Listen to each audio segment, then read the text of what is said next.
Hey YouTube, it's Artemis here with Barris again for another Dullahan Reads. Thank you guys so much for the continued interest in the series. We haven't really taken off super well, so to say, but I've been enjoying it a lot, and it's been getting, honestly, more of a reaction than I expected, so thank you guys so much. Um, if you're into this sort of thing, or if you're just showing up for the first time, uh, either way, I really appreciate you being here. Make sure you subscribe and ring the little bell below so you get notifications whenever I put up a new one. If you're interested in getting these early, they always go up early on my Patreon, which is patreon.com/Zardamus, I believe. There should be a link to it in the description, so just check it out there. You can pay any amount that is available on there. There should be some really cheap options if you want to get these recordings early, or you can show up to the Saturday streams on twitch.tv/Zardamus for now, and that's where these are recorded live, and we also chat about them between segments, so hope to see you there. And for now, we're going to get started. We are right in the middle of the chronology, or rather, a little bit into it, so around circa 750 in the 6th, I believe. So, circa year 750, here emigrate to Eorzea en masse in the third and final of their great migratory waves. In the year 755 in Ulda's history, Albin the Ashen, a Huron chieftain, leads a band of his men to invade Thanalan, and is swiftly dispatched by Baladian forces. In year 761 in Ishgardian history, the Azure Dragoon, Valorant, repels an attack by the Worm Nidhogg, who had been dormant for several decades. In the year 787, the Azure Dragoon Valorant leaves Ishgard to defend a small village from the Dravanian horde, but is slain in battle, protecting a group of shepherds. Circa year 800 in Garlean history, the Garleans, after suffering defeat in their territorial claims in the southern region of Ilsabard, crossed the central mountain range and settled in the snow-clad Northlands. In year 817 in Ishgardian history, 30 years after his death, the Azure Dragoon Valorant is canonized as a Hellenic saint by the Holy See. In the year 871 in Uldan history, Lalafudo III, Sultan of Baladia, vanishes under mysterious circumstances. In year 873 in Uldan history, the long search for King Lalafudo III is abandoned, and his wife Memeto is crowned as ruling sultana. In year 874 in Limson history, the Galadian, a ship crewed by Rogadan refugees seeking to escape the tyranny of their homeland after a failed coup d'etat, departs the Isle of Eorzea in the Northern Empty. In the year 875 in Limson history, the Galadian runs aground on the southern coast of Vilbrand. The refugees abandon the ship, settling on the island, where they found the maritime city of Limsa Lominsa. In the year 876 in Charlayan history, a private Charlayan vessel bound for Thanalan comes upon the stranded Galadian and offers assistance, which is refused by its erstwhile crew as unnecessary. In the year 879 in Limson history, a kobold tribe massacres townfolk in a settlement in western Lanosea.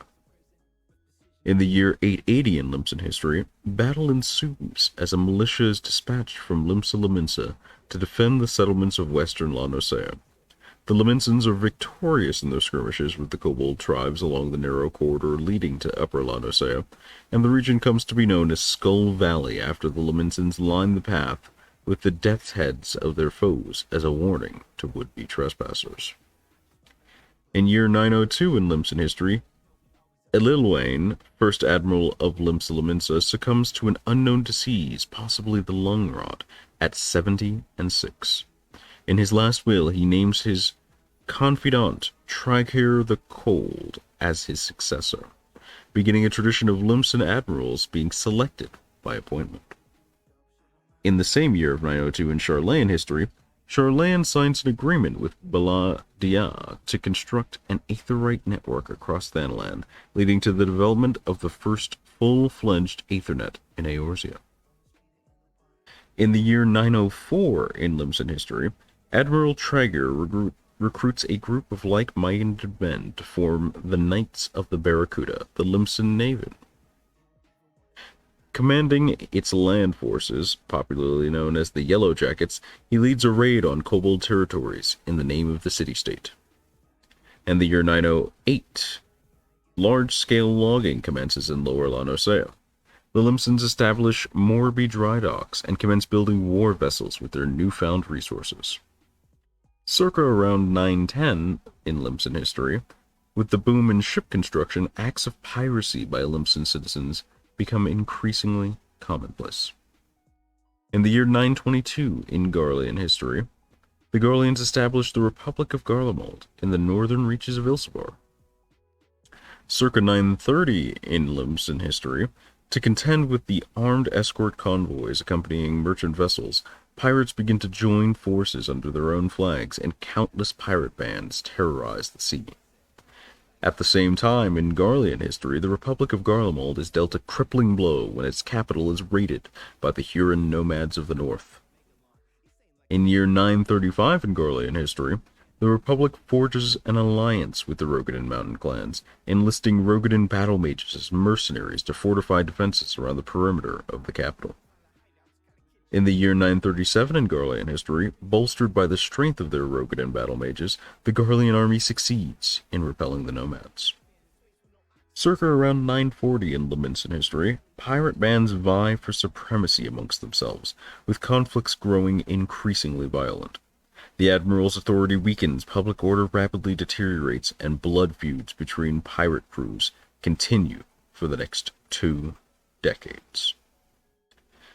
In year 945 in Garlean history, the Rogadin mountain clans demand compensation from Garlemald for the services of their people in driving off the Huron. After months of negotiations, talks break down, and the mercenaries withdraw from the capital.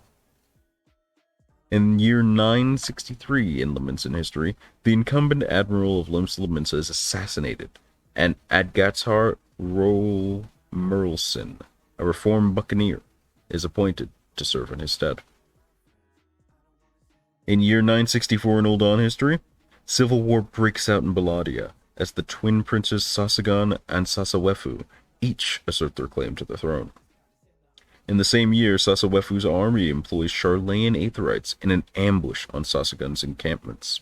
In retaliation, Sasagan's army destroys an Aetherite while in use, causing nearly 800 of Sasawefu's men to vanish without a trace. In the year 965 in Charlayan history, Charlayan orders the temporary suspension of their Aethernet in Thenland until a resolution could be reached in the Baladian Civil War. In year 966 in Limson history, Admiral Agatzar gathers the warring pirate crews and reaches agreement for a code of conduct, ending 2 decades of bloody conflict. In the following year 967, Agatzar establishes the Upright Thieves as back-alley enforcers of the code, and temporarily expands the power of Admiral to include governing of the maritime city, and promptly institutes a tariff on looted goods, routing the funds to the Knights of the Barracuda. Their strength and numbers bolstered, the Navy scores a string of victories against the Kobolds, claiming a significant portion of the Beastmen's lands for Limsa. In year 968 in Ishgardian history, meanwhile, the Temple Knight Sir Torifaniel brutally slaughters a clergyman of the Holy See, known to have abused orphans in his charge. The knight is tried for murder, but earns his release in a trial by combat. Sir Torifaniel's actions garner him recognition as the first Dark Knight. In the year 969 in Uldan history, Baladia is divided and 2 kingdoms emerge: Silde under Sasawefu, and Ulda under Sasagan. The founding father of Ulda, Sasagan Ul-Sisigan, forms the Sultan Sworn from the knights who contributed to the birth of the nation.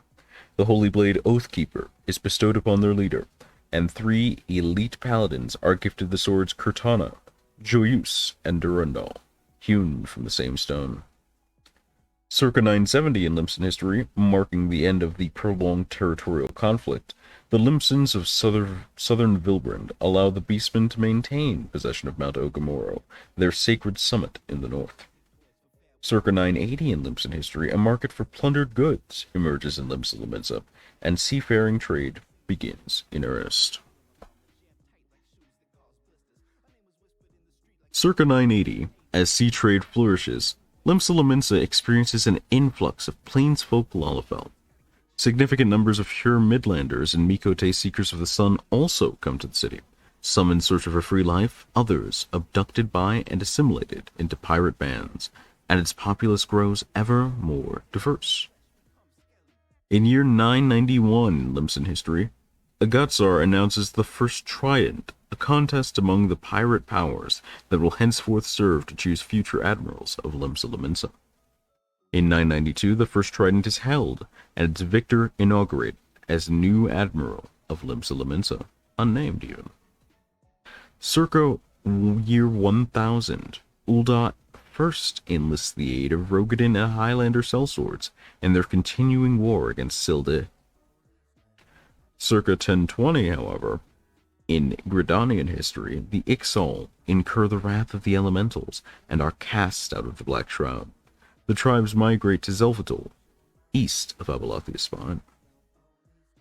In year 1049 in Limsan history, Sahagin marauders assail the pirate ship the Nunsuck in Indigo Deep. That's quite the name, isn't it? Circa 1050 in Limsan history, tensions with the Sahagin and the Indigo Deep rise, with reports of wide-scale attacks by the Beastmen on Limsan vessels, merchant and pirate alike. A pirate crew known as the Sea Spray parley with the Sahagin. The Beastmen agree to an alliance on the condition that the pirates offer sacrifices to Leviathan, and the two parties jointly engage in piracy.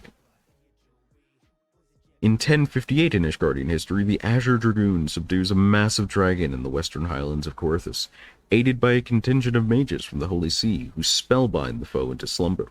The body and limbs of the Great Worm are enveloped in ash and stone, forming the floating isle known as the Dreaming Dragon. In 1062 in Limsan history, Admiral Melvon appoints Ikuku Iku, an arcanist hailing from the South Sea Isles, as an advisor in matters of governance. At the Lullafell suggestion, Melvon's Gate is established to inspect and tax maritime traffic. In 1076 in Gridanian history, after much trial and error, the conjurer Joran successfully communes with the elementals.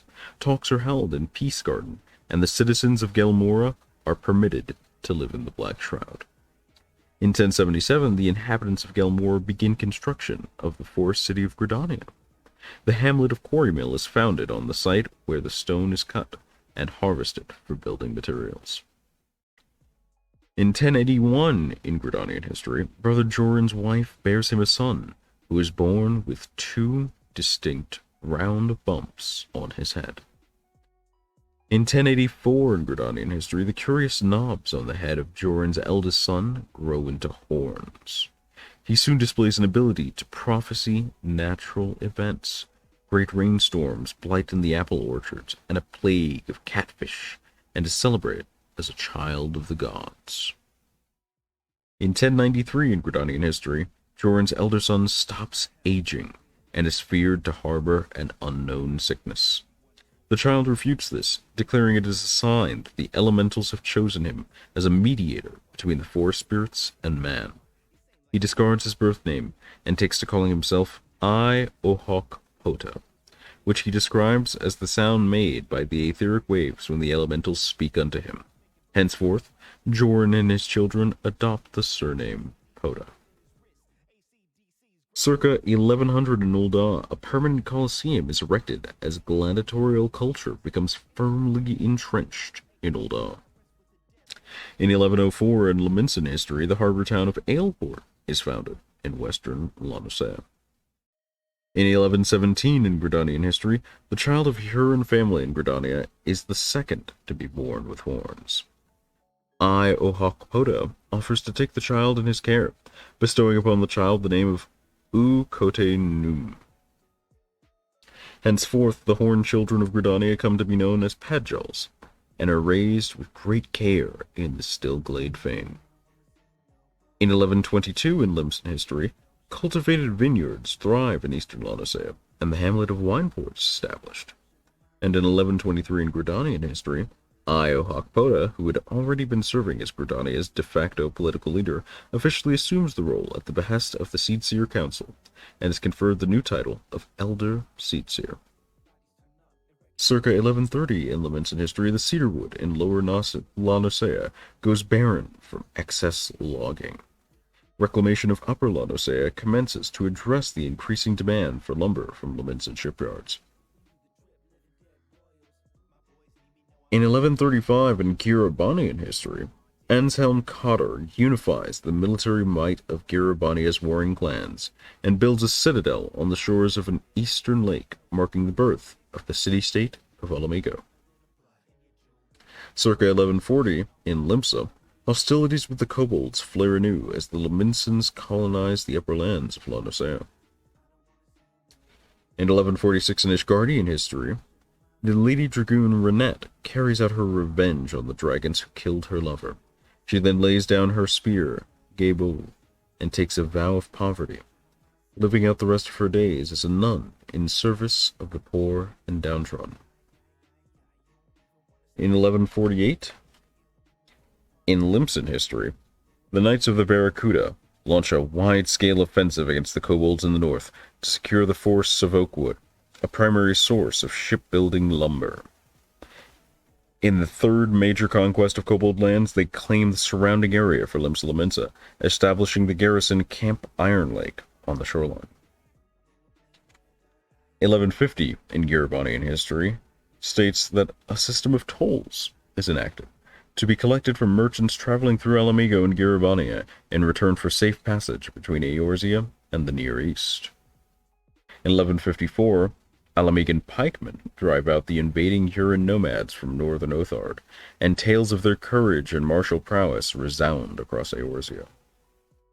In 1159 in Uldan history, Lalawefu Sil Tadawefu ascends the throne in Silda and increases taxes to spur economic reform. In 1162, Lalawefu takes measures to secure a stable water source and is hailed by his people as the King of Springs. The axe deals a serious blow to Ulda, as Silda's water supply is diverted from upstream of their sister sultanate's own reservoir. In 1177, Lalawefu Silda succumbs to illness, and a withering drought overtakes Thanalan.